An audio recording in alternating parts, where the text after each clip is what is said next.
Hello guys! Tingnan nyo, may binili ako. Hulaan nyo kung ano to. Alam nyo, ang tagal-tagal ko na dito sa Amerika. Pero ngayon lang talaga ako nakapunta ng Chick-fil-A. Ngayon lang ako kakain ng Chick-fil-A. Pero ang tagal ko na dito sa Amerika. Ayan, pakita ko sa inyo. Ayan, ayun o, yung french fries nila. Iba yung style. Ayun, look. O, diba? Ayan, tikman natin.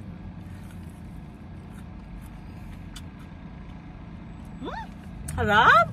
The same lasa yung price nila. The same. Yeah. Iba lang talaga yung style. Ah, di ba? And then, ayan.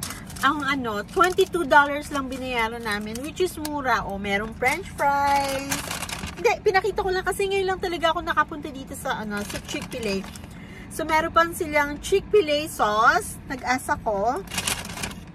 And, syempre, yung paborito ko, honey mustard. Ayan. Ayan, ang dami, diba? Humingi lang kami dito, pero ang daming binibigay. So, uwi ko dito sa bahay kasi magagamit mo. Favorite ko kasi yung honey mustard. Diba, ang dami, Dami, mahal. Grabe silang magbigay. Tuwa lang ako kasi hindi pa talaga ako nakakapunta dyan. Kaya sabi ko, tikman natin. Yan. And syempre, umorder kami ng chicken. Ayan, diba?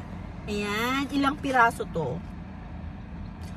3 lang kinuha ko. 3 piraso. Ayan. Tapos, syempre, ito. Yung burger nila, tingnan nyo guys, diba? Ayan. Ay, parang ang sarap. Ayan, My gosh. Kagatin natin. Tignan natin.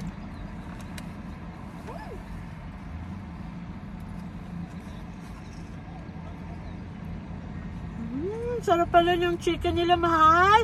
Tikman mo. Tingnan mo. Sarap, mamaya daw. Ang lakit pa, Sarap talaga.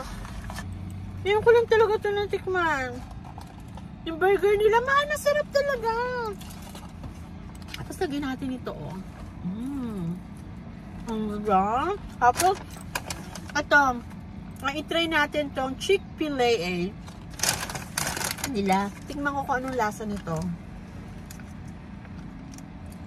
Tagal ko na dito sa States, Talagang how many years na ako dito. Ngayon lang talaga ako nakapunta dito. Kasi may nagsabi sa akin, masarap daw yung burger nila at saka yung chicken. Try natin.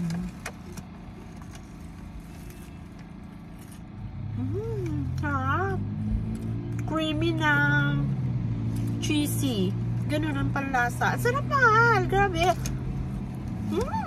Sarap talaga, guys.